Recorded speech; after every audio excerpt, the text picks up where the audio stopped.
Hello guys! Ito na yung date namin sa Chaong, Quezon.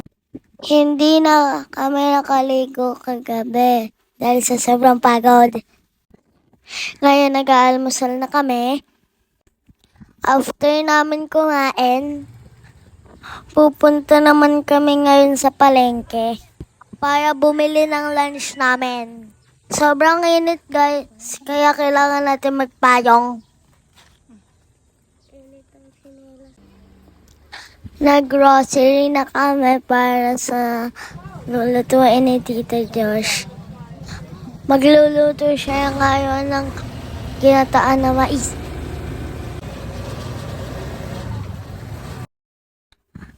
Mag-aalmusal muna kami habang gumagawa si Mami ng lumpiang Shanghai.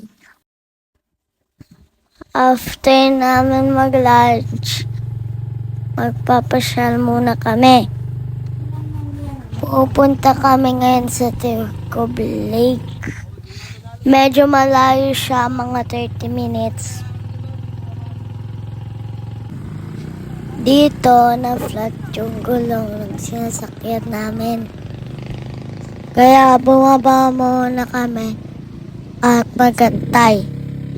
Simula sa kanto, 11 minutes pa para makapunta kami doon. Ang ganda ng lugar, para kaming nasa ibang bansa. Guys, please subscribe kung napapanood nyo to.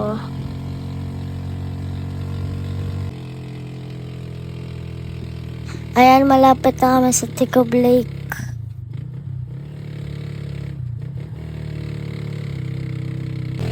So, pupunta kami sa pangalawang view deck kasi mas maganda yung tawrawin doon.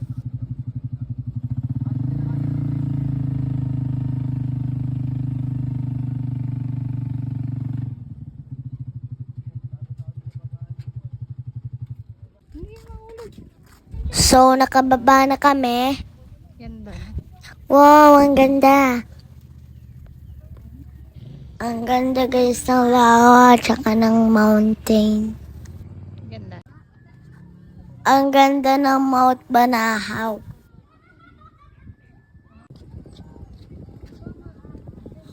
Malakas din ang hangin dito guys, kaya masarap tumambay.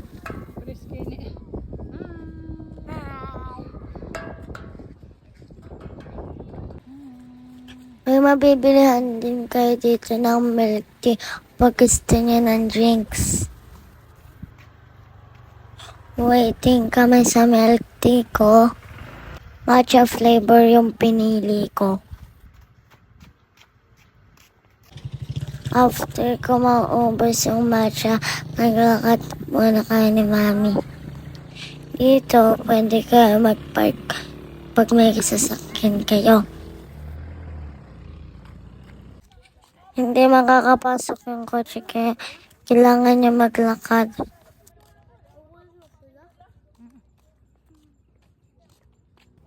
Linggo ngayon, kaya madaming tao pumunta ngayon.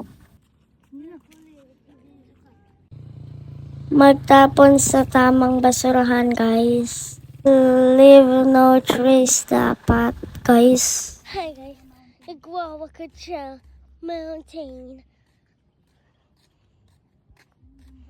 Wow! Dito sa gilid namin may isang mountain. Pero di ko alam kung anong mountain yun.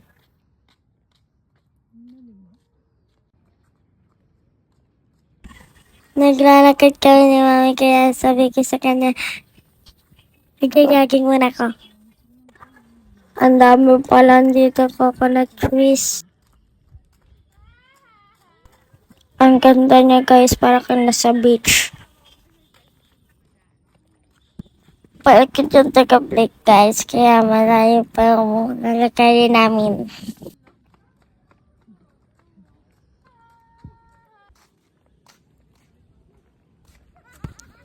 Dito, bumalik na kami kasi pagod na ako mag-jogging. Ang mga nakakapasok lang dito guys, ang mga motor. Pag may motor kayo, pwede nyo ikutin yung ticket-plate. Kasi wala kaming motor ni Mami, kaya naglalakad kami.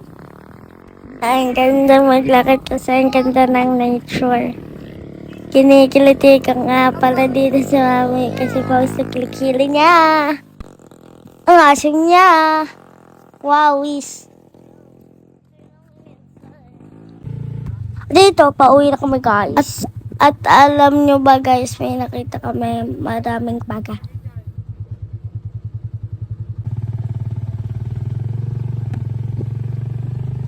Ang baho pala ng popo nila.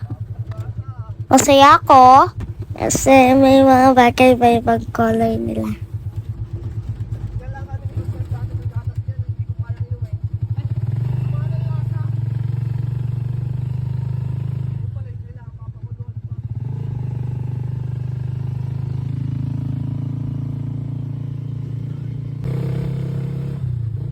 Pauwi na kami pero ang daming pa rin pupunta.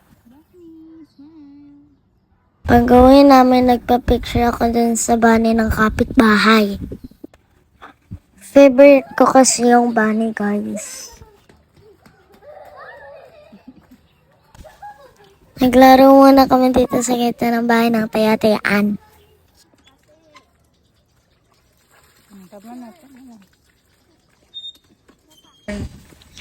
After namin maglaro, naghugas na kami ng kamay at paa sa poso.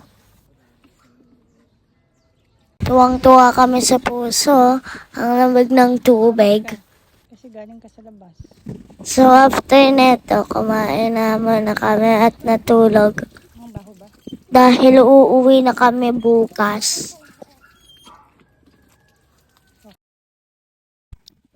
Pagising namin, nag-almusal na kami ni Mami. Favorite ko yung Nutella na palaman sa tinapay. Nakaligo na kami dito ni Mami. 10 a.m. sana kami alas pero ayaw ko umuwi. Kaya nag-Netflix muna si Mami.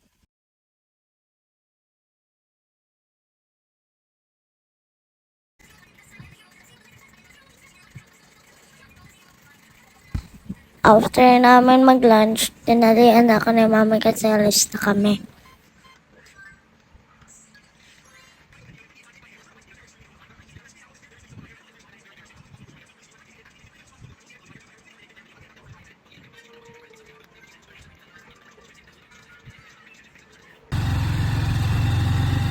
Ayan, naalis na kami guys.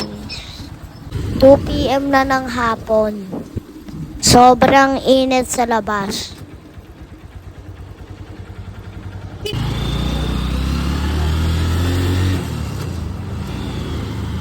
Medyo malayo pa yun sa kaya nag-bus, kaya nag-tricycle na kami. Bye, Chaong Quezon!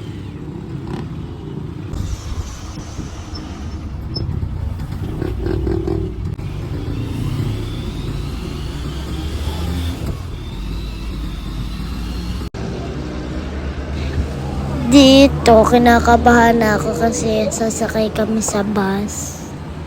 Baka kasi ako masuka, guys.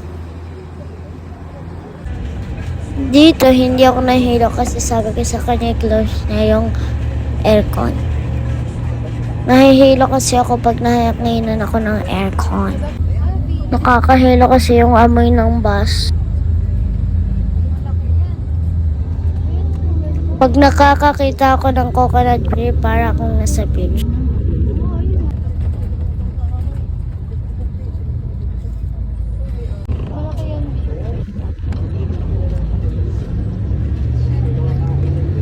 Oh, diba? Di ako nahihilo.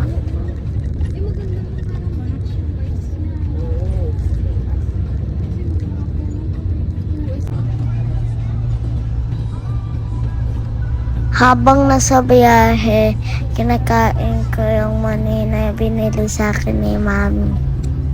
Ang sarap!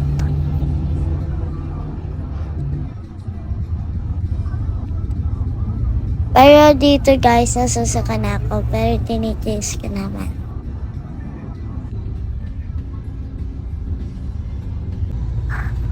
Bago ako natulog, nagsuka na agad ako, guys.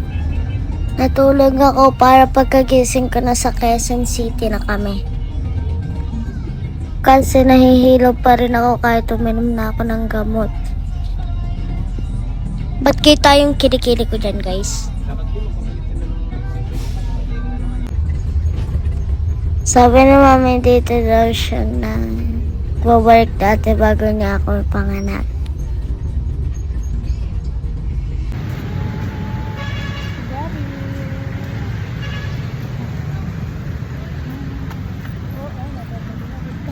Papaba na kami sa QC kaya ang hirap sumakay paggabi.